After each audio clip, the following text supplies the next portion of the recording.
Hey there, welcome to episode 41 of the FFS Talk audio program. I am your host, Dan Hugo, recording this at about 2 o'clock in the afternoon on September 5, 2024. Happy Thursday. Forecast for some rain in Vegas. The monsoons are here, perhaps a little bit late. Better late than never. You know what they say about droughts. If a little bit of rain won't fix them, nothing will. As Bill Hicks would say, it's not like DuPont is coming up with some drought-solving gel. I'll have to check that, but yeah, Bill Hicks had a good bit on that. Today, we will speak about history and evolution context. That sounds heavy, but, well, maybe it is. We'll see.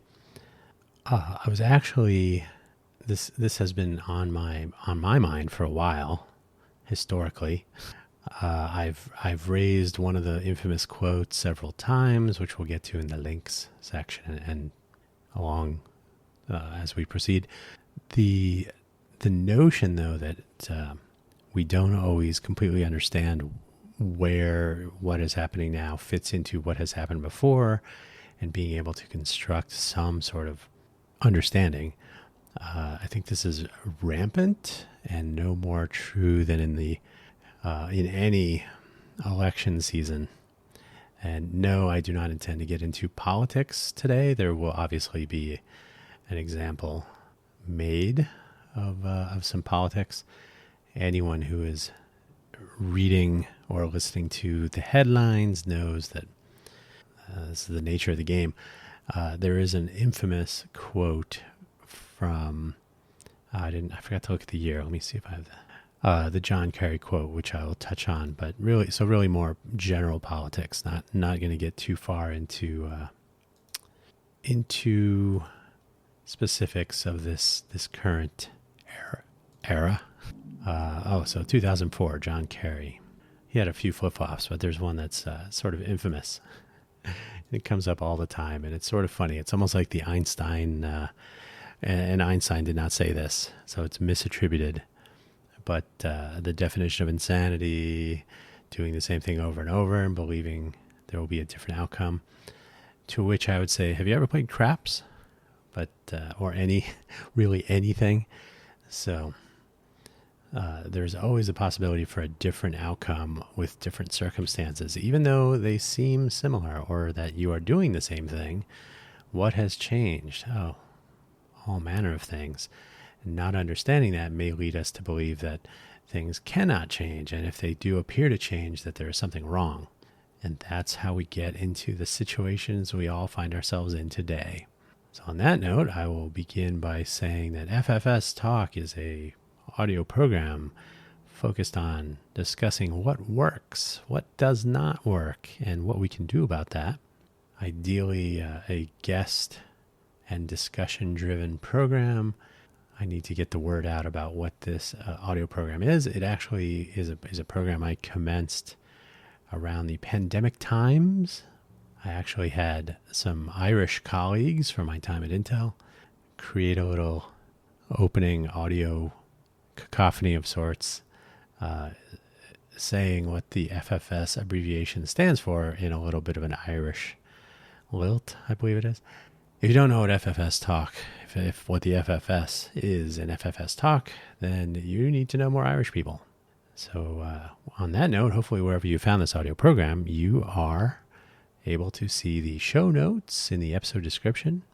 I will read to you the summary as should appear in those show notes in the episode description, wherever you have found this audio program. There are a few links today. There are 4 in addition to the shameless self-promotion pair. We'll run through those real quick, and then we'll step through this episode number 41, FFS Talk. The summary being this: context matters. So does writing things down, reading over these things from time to time, and understanding that what happened before may be similar to what is happening now, but that they may be different, is critical and not always factored into our understanding. That is to say, we believe that what is happening now should be the same as what happened before. That's sometimes our understanding of the state of the world. Like, this didn't happen last time, there must be something wrong. And that might be the case, but it also may be that things change. Context does matter. The links for today's episode, the first two, of course, buymeacoffee.com/DanHugo, Ko-fi.com, ko-fi.com/DanHugo. No obligation to spend any money. I do use them to post links or to generally be an out of band. That is not something I have to maintain as a website or as a project.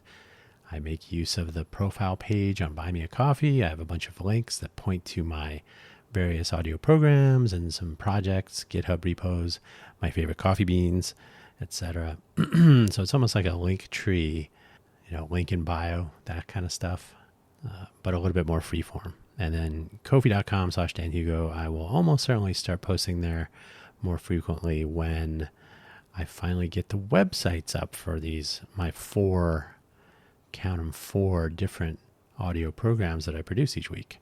So I can make use of that tool more so than I have been. Either way, both of these are useful to know. The links appear in every episode. I don't put them in the Let's Innovate for Vegas audio program since that is for our nonprofit. So I don't want to point at me too much, but the other three at least. And then there may be that extra fifth program, another throwback to the pandemic times. We'll see how that goes. I do mention it on the buymeacoffee.com/DanHugo profile page if you're curious. So check those out over time. These are both tools used by open source developers to connect with their users, the people that are making use of their open source projects. So from that perspective, they're handy. They're not amazing. They're just two different services kind of doing the same thing. The other day I saw a Muhammad Ali clip. It's a short on YouTube, very, very short. So you can click on that. I was pondering taking the audio and including it in line here, but I'll summarize it more quickly, I think. But it is definitely interesting in this topic area if you're curious. Essentially, he's on a talk show. He is asked whether he would be able to beat, I think figuratively, but maybe literally, production by street, particular boxers from history. He names several people also and says, these are all great boxers, but they're from a different time, a different style, different awareness of strategic options that would be beneficial, different ways of training, different ways of just performing in the sport in general. So he actually makes an analogy that I always make, which of course got my attention.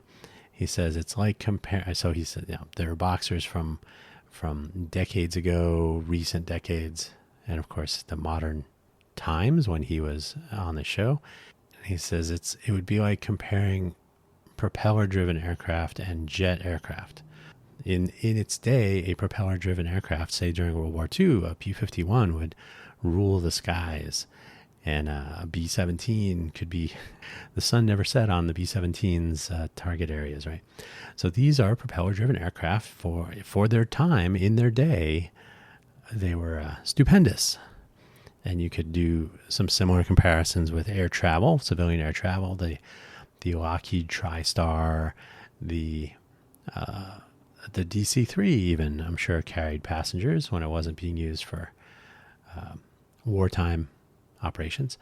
So there were some very famous, infamous even, propeller-driven aircraft. But then when jet aircraft come along, famously the de Havilland Comet. I didn't even have to look that up. Everybody should know this one. The de Havilland Comet came along. It was the first civilian commercial aircraft or jet aircraft for carrying passengers. Unfortunately, it was designed with square windows, and the square windows would lead to fuselage failure, and that was unpleasant for the people on board, but not for very long. So the de Havilland Comet would lead the way into eventually much more safe and reliable jet aircraft for civilian transport. And of course, military is all over the jet. So for as good as a P-51 may have been in 1945, just a very short time later, it wouldn't stand up very well at all. The ME-262 would show that during the war, but it didn't have the numbers. That's the sort of the legitimate jet fighter that the German military attempted to put into service. Not in anywhere near the numbers that would have made a real difference, but by all accounts, it did amaze and impress its adversaries, completely outrunning them. So the point, though, that Muhammad Ali was making was that you really can't compare old and new. There's the state of affairs in context at the time, in the surroundings, in the circumstance, and then there's the modern day, and there's the future, and making these comparisons is not a simple matter. So now at this point now, you could say he probably says it more succinctly. Muhammad Ali is rather famously a pretty good speaker and not so bad at boxing, apparently. So check that out if you want. Life of Reason, I just have the Wikipedia page to the link. You can find the quote from George Santayana, his work Life of Reason, and I believe it even has a page number where you can find the quote if you're curious. And I would recommend, I did this before and I have not done it recently, so I can't comment in detail, but if you read the context of the quote, it's not quite in line with how people mostly use it, but taken on its own, this quote is relevant. I'm going to utter the quote and make that reference very shortly, so I'll save that. But the link to Life of Reason, if you're curious, the definition, or at least discussion, of the notion of a political flip-flop, a U-turn in England or the UK, and what was the other term? Let me pull this up again. Do you think I have it? There we go. Or a backflip used in Australia and New Zealand. The U-turn used in the UK, and then some historically UK-adjacent countries, Ireland, Pakistan, Malaysia. So a flip-flop, a political U-turn, a backflip, basically changing public opinion, the opinion that is made public by a politician, which is often the subject of ridicule, that they change their mind. How dare you change your mind? If I don't use the aircraft one, the aircraft analogy, the propeller versus jet comparison, I find convenient for talking about, which we will talk about today also, things like Star Wars fandom, when fans say, that's not how the physics work. According to this movie from 1977, this is how things should work. And I don't enter into any of these discussions whatsoever, but I would be tempted to say, there would have been a time when someone said, nope, sorry, you got to have a big giant propeller on the front of the plane. That's not going to work otherwise. So you must account for the change in circumstance, the context of the current day. We now have turbojets. We can fly without the propeller on the front of the plane. So if you see a turbojet, you can't say, that can't fly. It doesn't have a propeller. You kind of have to analyze the context. And I find that in the world of politics, which is not one that most of us want to be involved with, flip-flops are used as an attack vector. And so the other example I use is, there was a time when that politician was not potty trained. So you really can't hold that against a politician, or really anyone. It would be disingenuous to say, this guy used to not make it, and come on. There are evolutions to the way we think, the way we understand, the way people, the way the world, the way the base of scientific knowledge, for example, understands how things work. There are inventions, there are innovations, there are understandings, there are evolutions, there are revolutions sometimes. So an apples to apples comparison, much as Muhammad Ali would say, is not an easy thing to make. You have to compare the times also. And canonical, if you're going to talk about anything having to do with fiction, and since I am going to mention Star Wars, canon is critical. It is the fuel that ignites and it keeps warm, even hot, the discussions in the fandom discussion groups and YouTube channels and whatnot about just what a particular director or writer or movie or book or whatever, what did they get wrong? What did they miss from the canon? And terms like retcon, retroactive continuity, corrections, I guess. Like, oh, that's not canon. Oh, but they retconned it. They made it canon by in a next movie by making this a new fact that we didn't have before. So you can reconstruct the notion of the universe with just a few $100 million. Piece of cake. So let's get on with the show. There's always a challenge. There's a saying that past has prologue, past is prologue, past has prologue. George Santayana, as I mentioned, has an infamous quote. I've referred to it several times. Those who cannot remember the past are condemned to repeat it.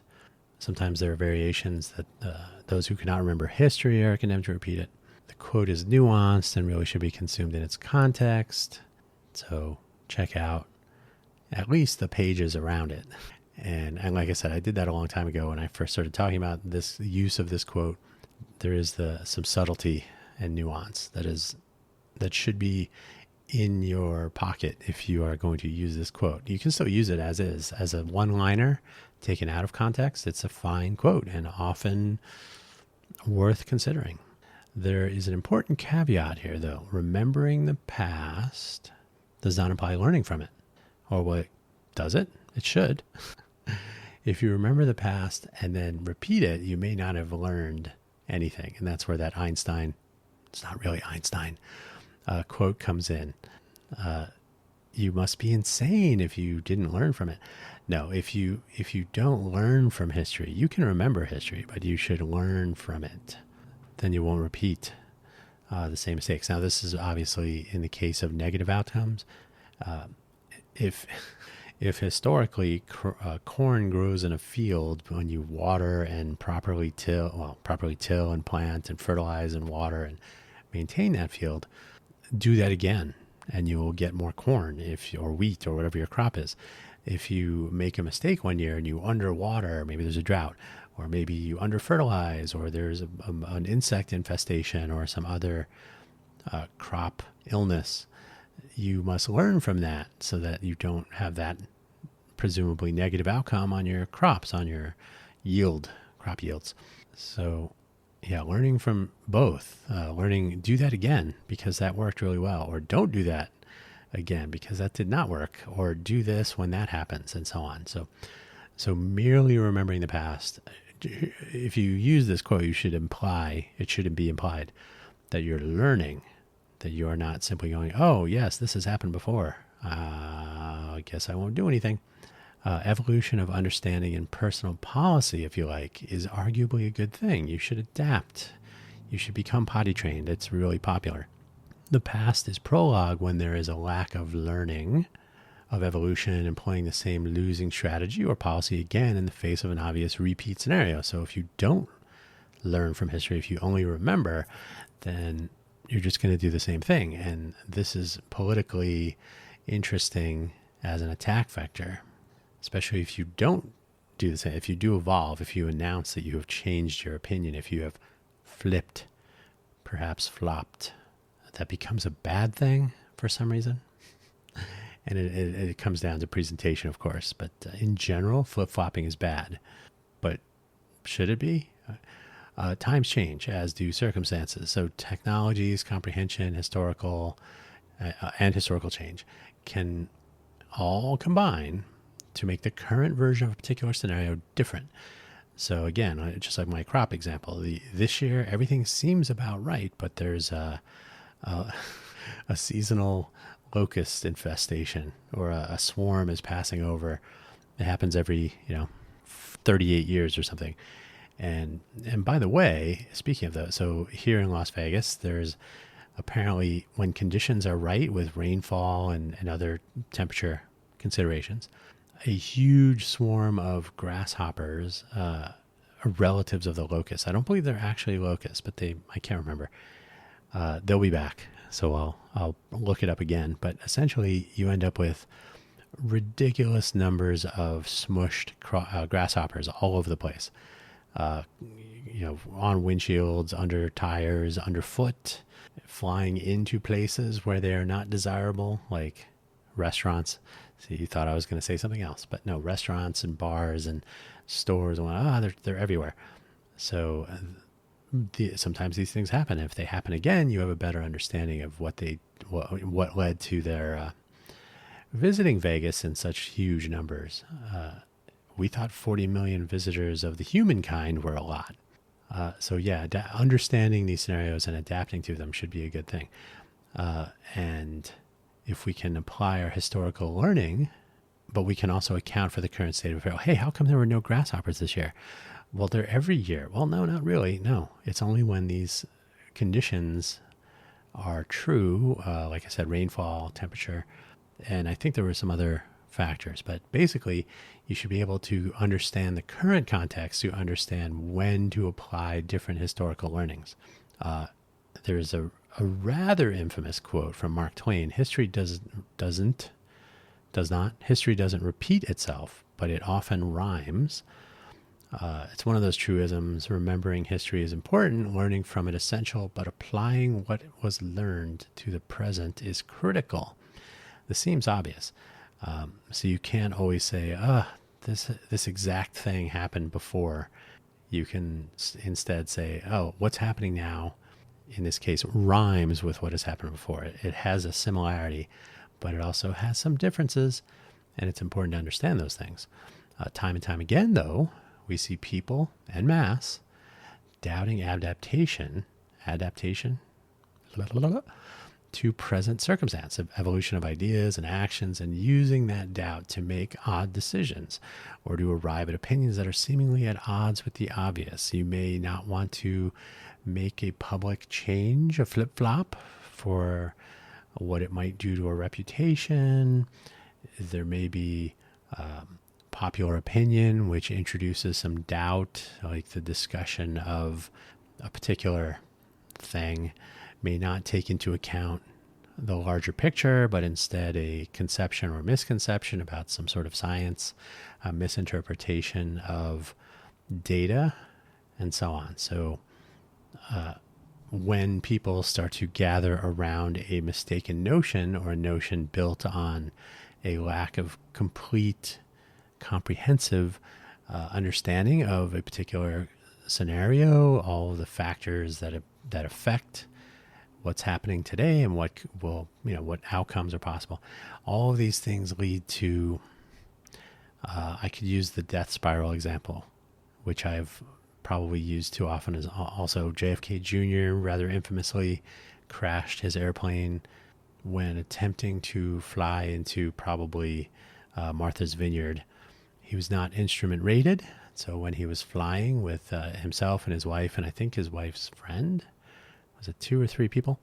This is an audible. I didn't look this up to remind myself.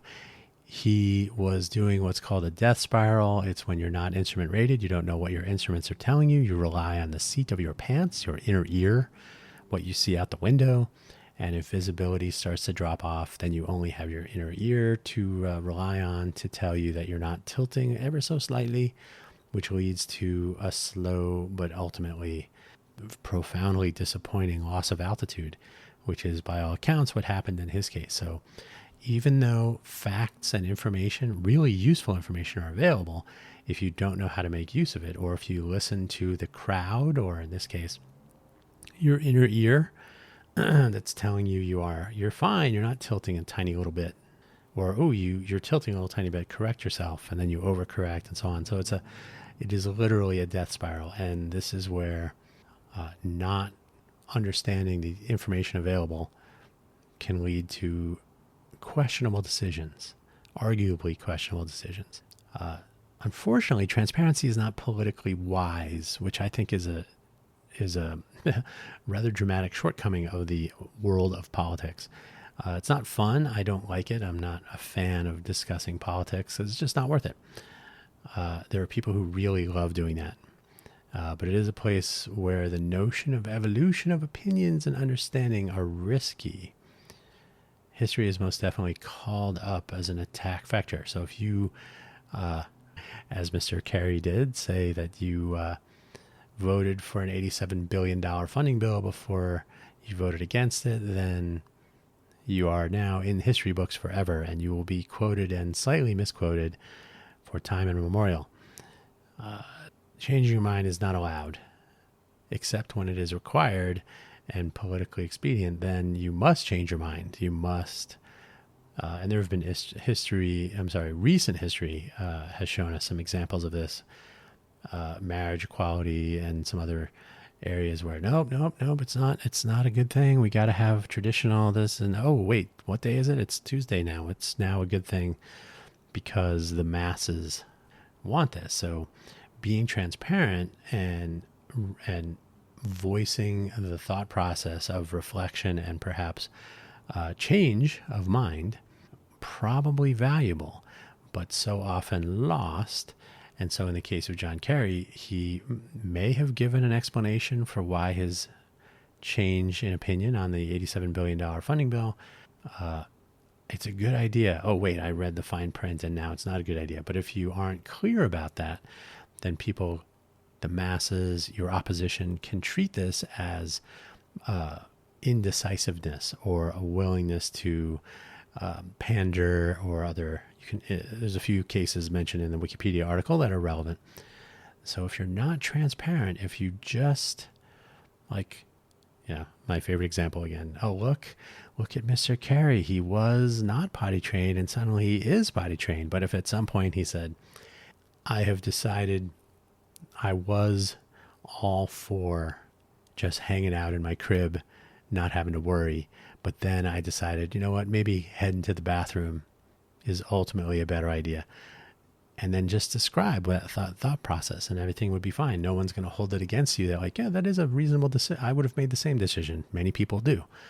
So if you find that your political fan group is not pleased with the change of decision or direction, you have to ask yourself, why is this person, this politician usually, not describing the circumstance? Why did you vote against that bill? Well, because on page 1,027,027, it said we have to remove the rights of free speech from everyone. And I didn't want that, so I voted against it. But the other 1,026 pages were good. So if only it didn't have that one thing. Those are often lost to the ages, so you only see that he voted for an $87 billion bill before he was against it, and there's no reason given, there's no description, there's no state of mind detailed. And that's unfortunate. And I think part of the problem is that it's often, there's really nowhere to do that, or there wasn't. There is now. I mean, why does every person in government not have a blog? Or, well, because it's evidence against. So it's unfortunate that is the nature of the beast. But yeah, so John Kerry has become the quintessential flip-flop example, and it's too bad. I mean, I don't know about John Kerry myself. I'm at this point I'm not speaking as a fan or a foe. But if the why is lost, then you get these tropes and memes and expedient statements, just like the misquoted Einstein doing the same thing over and over. Wait a minute, craps, gambling, people that commute to work every day, following the same path, and sometimes there's traffic and sometimes there isn't. Does that make them insane? No. So these quips and quotes are often misused.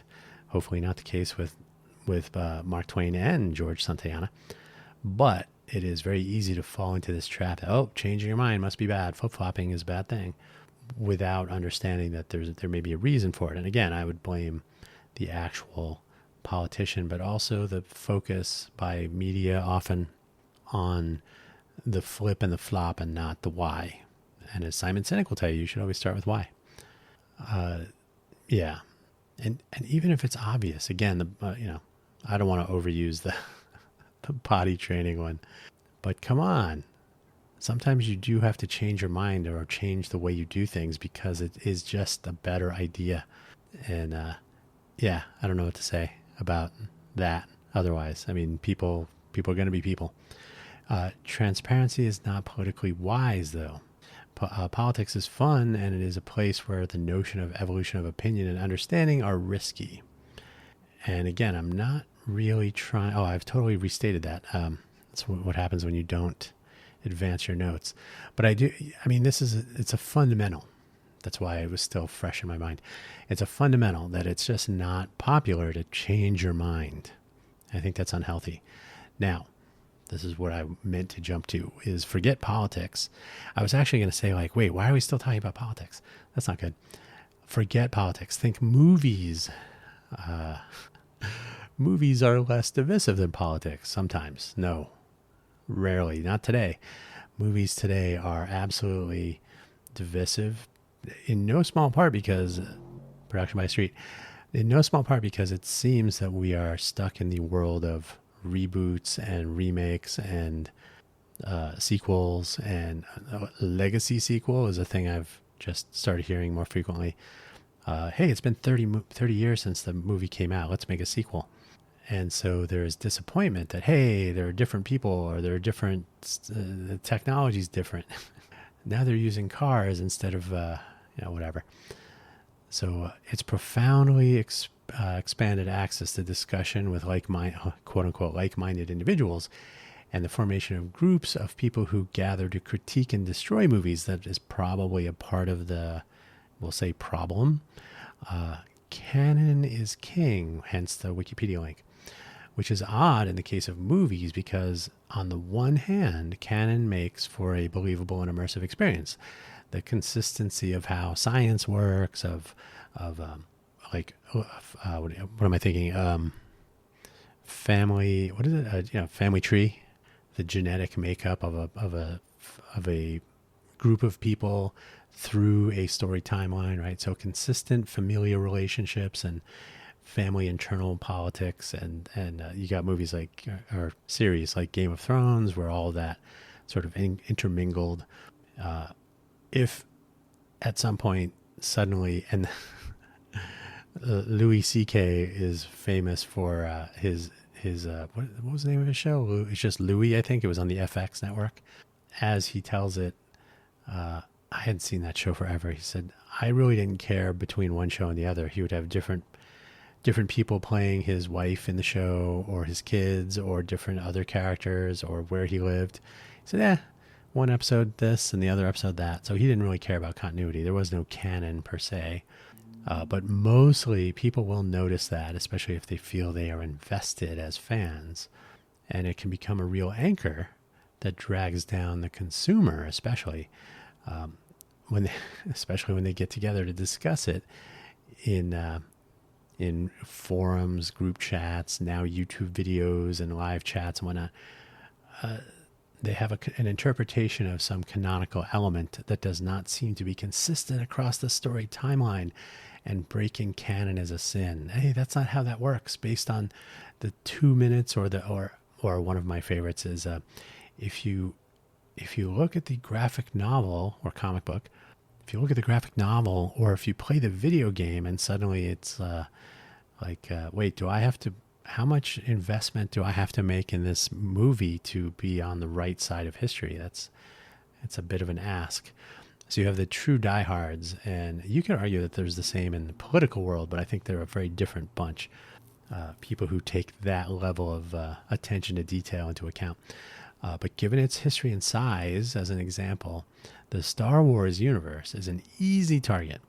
And since I saw Star Wars in 1977 when it came out, I've always been a fan since, and I haven't really become more of a fan than just, hey, that was a cool movie, and I liked the Return of the Empire Strikes Back and Return of the Jedi. I saw the first three in the prequel trilogy, and I really didn't see the final trilogy, because I think Star Wars on its own was really good, and I think Empire Strikes Back was really good.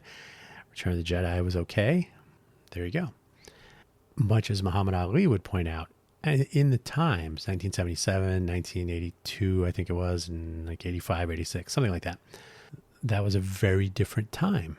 So for the time, they were good movies, and they stand up today mostly. So the same can be true of Alien, The Thing, So many really good, interesting, unusual movies around that time frame. And you had your action movies, Predator, Die Hard, all these big blockbusters, really innovative and interesting. And then you have the remakes and the reboots and whatnot. And well, this didn't happen in the first movie. This was in the third movie. They said this, and then if you play the video game and then you read the comic, and it becomes a bit of a chore. So in the original Star Wars, it was a standalone creation. George Lucas wanted to get this movie made. He had made THX 1138, kind of an interesting movie itself. And then he did, I think he did something else. Then he did American Graffiti. So he had a certain amount of cachet that allowed him to go, hey, I'm going to make this space opera. And apparently at the time it was like, oh, what now? Science what? Fiction? What? Huh? So arguably because of American Graffiti, he got the likes of Harrison Ford in the movie and some other kind of amazing gets. Yeah, so interesting time. The sequels, The Empire Strikes Back and Return of the Jedi, were conceived after. So he didn't sit down and write the 9 parts all at once, obviously. So he said, oh, now we got to make a sequel. So you will see certain themes, historical references to the previous movie, and that they rhyme, as he was also as he was also known to have said that history doesn't repeat it, it's rhymes. And so you'll see some of the same things happening across different movies. Unfortunately, this has caught on too much, perhaps. The final 3 movies are a completely different beast. The prequel movies fit slightly better because I think he was far more involved, probably on a larger team, but in conceiving the prequel story and how it would unfold. So if you look at the Star Wars movies, all 9 movies, the Force is an easy one. And if you don't know what I'm talking about, good for you. The Force is an easy one, though. It's initially considered to be kind of a religious thing. The Jedi, whether they really exist or not, came into question. And is it a cult of some sort? So the Force, is it something you can learn? Is it something that you're born with? In the original movie, it was an interesting device to advance the plot. But it evolved and changed in the next 2 movies. And then it changed a bit more in the prequel trilogy. And you had the Force ghosts, and you had the just all kinds of like, ooh, the Force can do more stuff. And then they changed quite a bit in the final trilogy with like, what do they call it? Force Skyping and like, ooh, now you can suddenly communicate with other people with the Force through time and space and all kinds of things. So this drives people crazy. Literally crazy. There are people who have entire YouTube channels and Discord servers and who knows what else dedicated to lambasting the entire notion of a Disney Star Wars. Star Wars has several other similar issues with specific details around fictional elements of the story canon. Fictional elements. How travel at velocities at or near that of light works. So hyperspace. How navigation at those velocities work. Do you have to compute your navigation path before you jump to a hyperspace, or can you hopefully not fly through a star? And there's some discussion, some argument between people who have never and never will travel at or near the speed of light. So now it comes down to, well, what did they say that one time and how did it change?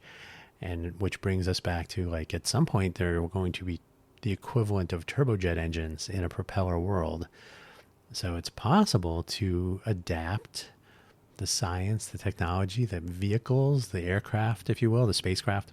How are people using the technology of the day when the day has changed, when the future has become the present, rooted in the present, perhaps? Yeah. So there are a variety of other space-related elements that drive people nuts that I don't want to get into, but they're all manner of, and let's not leave out writers, but writers who don't follow canon on purpose. They have horses, I guess. I didn't see the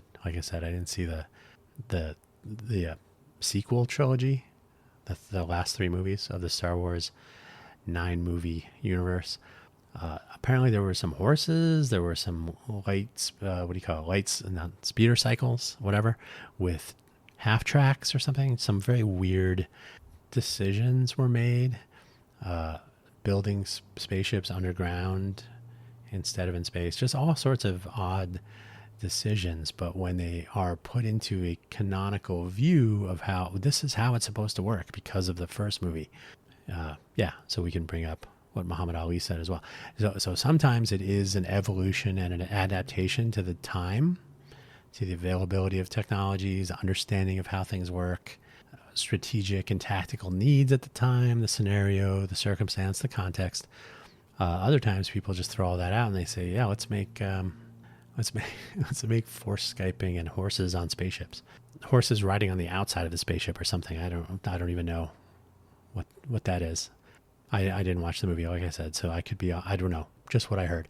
But why do all this? Because a fictional universe has a lot of moving parts. And unlike reality, it cannot be checked against history. The only history in a physical universe, a fictional universe, is the one that the creator, plural perhaps, of the universe has created, nor can be verified against what is really happening at a given time. That's how fiction works. So, why is his lightsaber purple? Well, because the kyber crystals from the... No, because James... what's his name? Samuel L. Jackson said, I would like a purple lightsaber. There you go. So there has been actual fan-based canon developed or pseudo-canon to describe, well, it's purple because of this. And it was because the star of the movie, because he wanted to be in the movie but also wanted a purple lightsaber, everybody won. So we can't make something more of it than it is, and that can be applied to so many things. Like the state of affairs, the context actually matters. So facts and fictions alike, in a strange twist, the details behind the actual facts and decisions and opinions formed around these facts are often left out. They're ignored, they're fabricated, generally not handled well, making any change in opinion, any so-called flip-flop, a point of contention, a vector for attack. How weird is that? Like, when you're deciding things on facts, people don't want to look at the facts. They just want to make hay of the decision that was made previously, an opinion that was previously held, some action that was taken previously. Like, oh, what about now? You're going to do the same thing. Like, well, no, because now, very different. We have jets instead of propeller-driven aircraft. We've all been potty trained. Things are different now. No, you're flip-flopping. Yet, in the case of fiction, which may lack the details that a reality might have available, so you don't necessarily know everything, you know enough for a particular story, then if there's a need for some other facet of a thing, like, well, there's nothing that says you can't fly through a spaceship at hyperspace or whatever in one of the Star Wars sequel movies. So we can do it because nothing says you can't do it. And then, how, if you could do that the whole time, then why bother doing this and that? And so all hell broke loose in the fandom universe. And it's too much to take, to be honest. I'm not a huge fan. I consume these things occasionally if I'm doing something else. I will have it playing, but it's too much. But a rabid fan base might construct a model of the story universe and fill in their own interpretation. So if your fandom says, well, of course you cannot fly into a spaceship at hyperspace, that just doesn't work, then they do it in a movie. Like, well, the original canon never said this couldn't happen, so there's no reason why in this universe why it couldn't happen. Well, it doesn't make sense according to our interpretation of the canon from the original movie and then the subsequent sequels and then the prequels so no, this is not allowed, and you've totally broken the movie. And some people will make multi-hour rants about how there's inconsistencies in the story canon in the universe because so if you construct your own view of a universe, a fandom take on a fictional universe, you construct that understanding, You have a construed understanding at that point. So it's one that we have made ourselves. It would be like saying, let's make it simple and make the value of pi 3. But the maths people around you are going to say, no, that doesn't really work. Like, no, we're going with 3. And then you have an argument over like, well, no, it's 3 according to everything that we have written down from the, come on. So if you have this construed understanding of a fiction and you use that construed understanding to argue against subsequent story development, and official movies and writers and directors and so on are understood to be the owners of canon. So when they create a new movie, they may break canon, which everybody hates. What? The alien is now born without the egg and the bags? I don't even know. I didn't see Alien Romulus, and I was thinking about it, but this happened between the other 2 movies. How come they have better weapons? And they reused a quote, and all manner of chaos ensues. And your fandom, they got their notebooks out. They're going to check. They're almost like politicians and the constituencies, especially the opposing constituencies. We got our notebooks out. You say the wrong thing. You do the wrong thing. We're going to refer back to 25 years ago. Yeah. In both cases, whether it's fiction or reality or perceptions of each, any understanding by the consuming public, whether voters or fans or customers in general, is rooted in an incomplete narrative and amplified by a variety of social networking outlets. Logical fallacies can very quickly evolve and become the truth. You got availability heuristics, confirmation bias, selection bias, right? Like, you're only seeing the view of reality that makes it into the movie. Well, but in that one deleted scene, and if you look at the original script, and then there's the comic book, come on.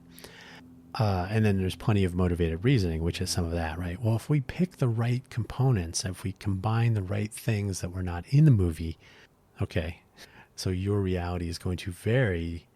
It's going to deviate from that held by the people who just saw the movie to go and be entertained.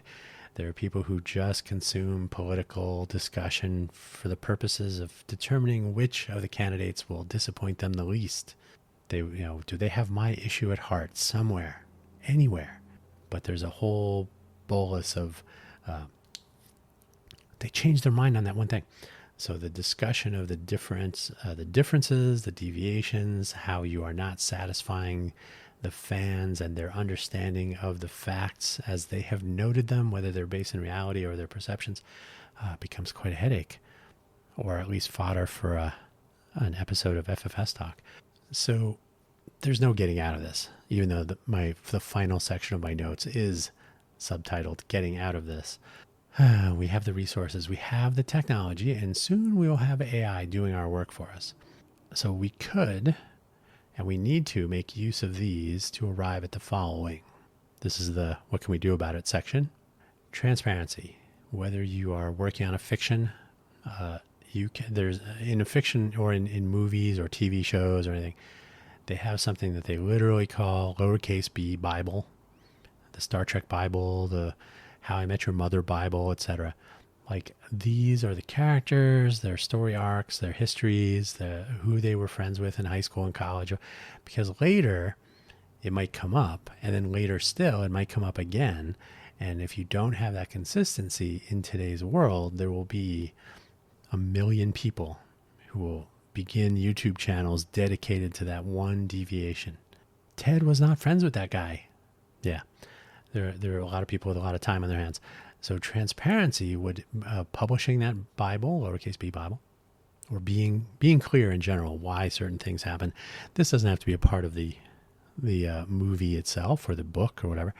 But in today's world of online, whole wikis, there's a Wikipedia for some things.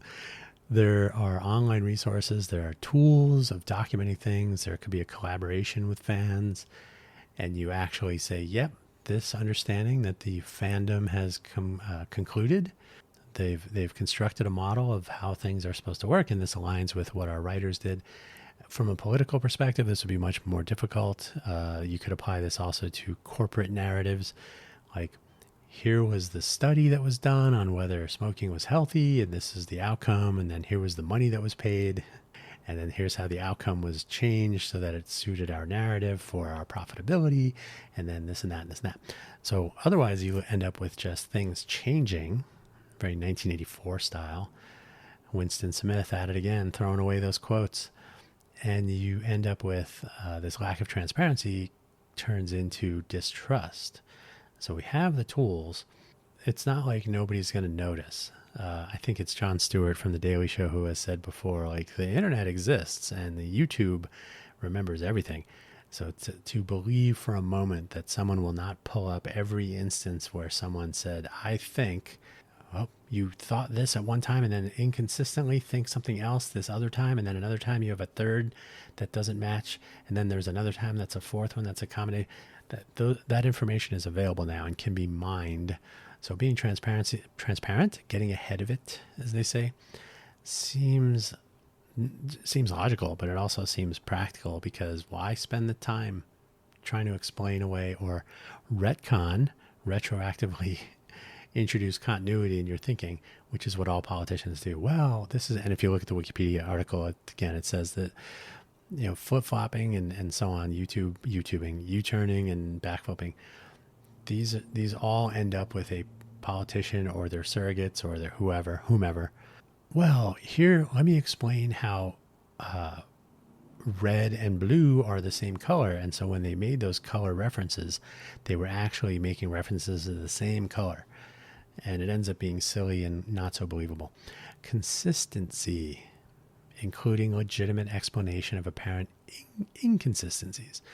So again, with the red and blue or whatever, if you have differing views and you can explain why there's a difference, like there was a time when $87 billion seemed like the right amount of money to spend on something. And then I read the fine print and I looked at some of the impact possibilities and had some additional discussions, and I learned some new information. And I believe now, or in context, I believe now that voting against was the better move, more reasonable, more future thinking, forward thinking. So if you present a consistent narrative of here's how I arrived at my initial conclusion, here's the thought process. So it's transparency, but being consistent in how you apply. Like, yeah, every time I get a bill, I reflexively vote in one way, and then I read it, and then I change my mind. If you're consistent that way, that may not be a good thing, but it would at least show a consistent methodology. If you are running for a public office, or if you're looking for a job, or whatever you're doing, if you have a certain amount of consistency, which is what people want, they want predictability. They're going to do exactly the same thing that they did these other times. That may not be good, but if you are consistent in the way you make your decisions, and if you can be transparent about that, I believe, and I think I've heard this from others as well, that would be much more sensible than arguing that you didn't do exactly the same thing before, now as you did before in these very dissimilar times, right? So it's a silly argument to require that someone make the same identical decisions or hold the same views or have the same policies in the face of changing circumstances. Yet that is what we end up with in the political world, especially lately. At the same time, it's ridiculous to have the fandom menace, as they're sometimes called, spending all of their time, hours and hours a day, back when the Star Wars trilogies were coming out, spending so much time and resources and conversation, and that could be better spent on whether the physics of the movie, this fictional world, do they line up? Does it make sense? Did they follow this? Is it canon? Is it now? Did they retcon this? Did they add that character when they said why? A lot of time is spent on these things, which could be so much better spent, in my opinion. But when you don't have transparency, you're only seeing what's in the movie. And that's why people go for the script. They go for the scripts and the deleted scenes and the discussions and Ridley Scott was on an interview and he was asked this and he said that, and now it doesn't match up with this other thing. Oh, yipes. So you're kind of damned if you do, damned if you don't scenario. But like the saying goes, I think this is also Mark Twain. Should I check? When you tell the truth, you don't have to remember anything. Yeah, if you tell the truth, you don't have to remember anything. You don't have to remember which truth you told to which person. You just go by what you know.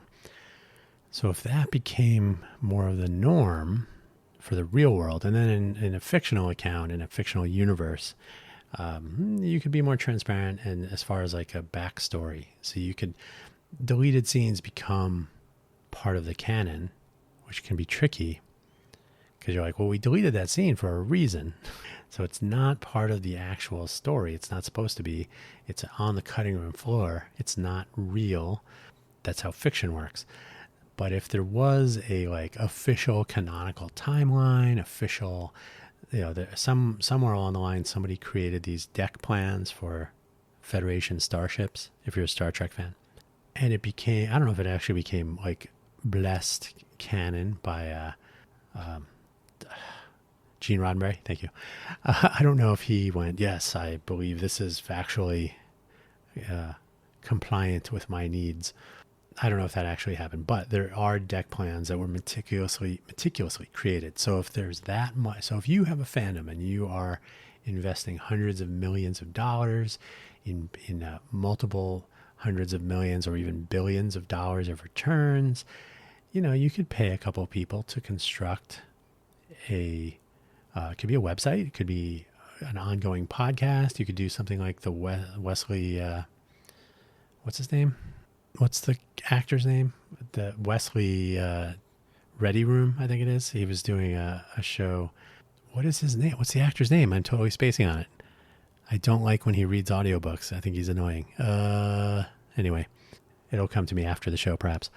You have this ongoing like behind the scenes thing you could do, but if you are going to construct a narrative and try to maintain it and update it and keep people involved and engaged, this could apply to politics or business or community activities or the state of the world or a fictional universe. People can be engaged with the story and the backstory. It doesn't have to be deleted scenes. It could be actual, like, this is what was said. This is what was meant. This is the evolution of faster than light speed travel and technologies around it and navigation technologies and lightsaber colors, and the list goes on. But instead, everything has to be implied. The show don't tell model. The show don't tell model works from a dramatic perspective, but when we are now pulling apart every syllable, every notion, every glance, every color grading, everything becomes fodder for argument. And, obviously this is true in the political world, most especially. So ironically, perhaps, the fiction fans are a bit ahead of on the human element of the transparency, consistency, and historical. Oh, I didn't say historical records. Yeah, verifiable and unchangeable. So don't publish something and then retcon it in your documentation, right? A retcon in a movie itself or a book is like, it's kind of dodgy, but have a consistent history that doesn't change. It's that simple. Otherwise, your history is worthless. So document what's going on. Same is true of political figures, right? This is what happened. This is why I made that decision. You can refer back to it. It's not going to change out from under you. We're not going to edit our Wikipedia page. Many people with interest in a particular story universe, whether in books or movies or what have you, are comfortable discussing and arguing and tracking story points and properties of this universe in which they spend their time. Historians are even more engaged with actual facts to make a real world canon a bit more accessible if people will check in on it now and then. So in general, the notion of maintaining historical records, updating them over time, coming up with a consistent narrative, something that connecting the dots, as they say. The goal of a historian, of course, is to be historically accurate so that you can draw conclusions and make decisions about the future that you're, don't forget the past or you'll repeat it. So there's certainly value in the real world history, if that's even a thing at this point.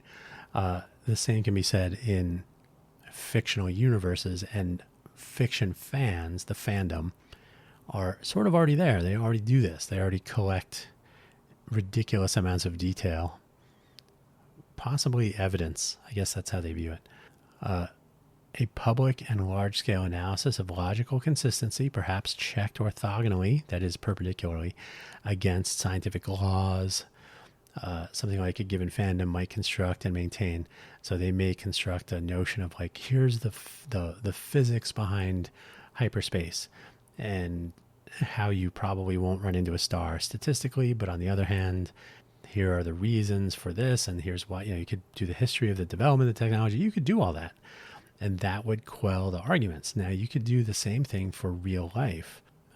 If you make use of transparency and consistency to prompt ongoing pursuit of transparency and consistency, we end up with the simple need to hold our collective breath for a good long time, and these things could happen. No, in all seriousness, we have the tools and technology. We have the will for a certain population with a lot of free time, perhaps, or a certain amount of obsession, maybe a disorder, where gathering quotes and quips and action and opinion and expression, an interview, a statement, tripping on a stairway. All of these things are often taken individually or grouped according to similarity, but not always taken in the context of the day.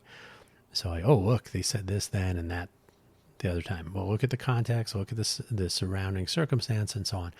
We have the technology to do all of that. And it troubles me to this day to see over and over and over the John Kerry quote makes it every single time into every election cycle. Well, it was before I was against it. Without the nuance of context and thought process, which may or may not have been shared in a legitimate and honest, right, good faith way. So a lot of this depends on good faith. So if we don't have that, then we don't have the ability to follow a honest narrative. And then in the absence of that, we have people creating their own and then arguing in favor of their view over what even might be considered any type of reality afterwards. It's a tremendous waste of time. It's very frustrating. While it did result in this podcast audio program episode, I cannot say that it's something that will ever change. That would require far too much trust in other people in a collaborative effort that may end up with something that you don't like. Like, will you contribute to this Wikipedia specific, could be a specific page or it could be an entire platform like Wikipedia. Like, we're going to maintain a complete set of updatable, historically captured. No, change control, right? Like Wikipedia, like GitHub, like Git, like a variety of tools. When you make a change, we'll be able to see who changed it, what did they change, and so on. If you have a running account of what has happened and who said what and how it impacted this other thing and what the circumstances of the day were, that might make people unhappy. They may actually say, hey, this doesn't align with my views. My motivated reasoning says it should be something else. And so it's not even clear that would work. Production by a street. So it may be a lost cause, but the bottom line, I think, comes to understanding that being voting for and then against is not automatically bad. It may have been bad in John Kerry's case. It doesn't matter to me now, nor should it matter to you. But the fact that they're reusing this quote, maybe misusing it, is on par with the falsely attributed Einstein quote, which has become so completely misused that it's literally discounting most of reality. Of course, things can be different when you do the same thing. Have you ever juggled balls and then they bump into each other and they, like, oh, I was juggling for days and then this different thing happened? Yeah, you should expect a different result because the circumstances change, things change, the wind might blow, who knows? So the everything must be according to our belief system and our requirements that are set arbitrarily and so on is not sustainable. And that's where I'll leave it for today. But if you want to talk about this ever, the FFS Talk audio program really wants to be a discussion program, not an audio essay program. So any of the variety of topics that have come up over the last several weeks and months, what are we on? Episode 41? Anything is fair game for a continued ongoing discussion, your take, we can argue, hopefully more debate, and come up with something that would work. That's the idea. In the meantime, don't forget to at least have somewhere in your mind buymeacoffee.com/DanHugo, Ko-fi.com, ko-fi.com/DanHugo, if only so that you can find when websites eventually launch, or references to the projects that we're working on with Innovate for Vegas Foundation. My part, I can point to them. It's not like there's not a wall separating church and state. It's not like that. But, I don't want to mix promoting my personal projects and so on with this completely standalone 501c3 organization and so on. So there's a certain amount of distance between them. But at the end of the day, some of the things I'm working on through there, I will mention them, certainly. So keep that in mind. You don't have to spend any money. I do these just to keep you entertained on the treadmill, whether physically, literally, or figuratively, whatever treadmill you're on. Listen at 2x. It goes faster. That's where I'm going to leave it for this episode 41 of FFS Talk. Thank you so much. Take care.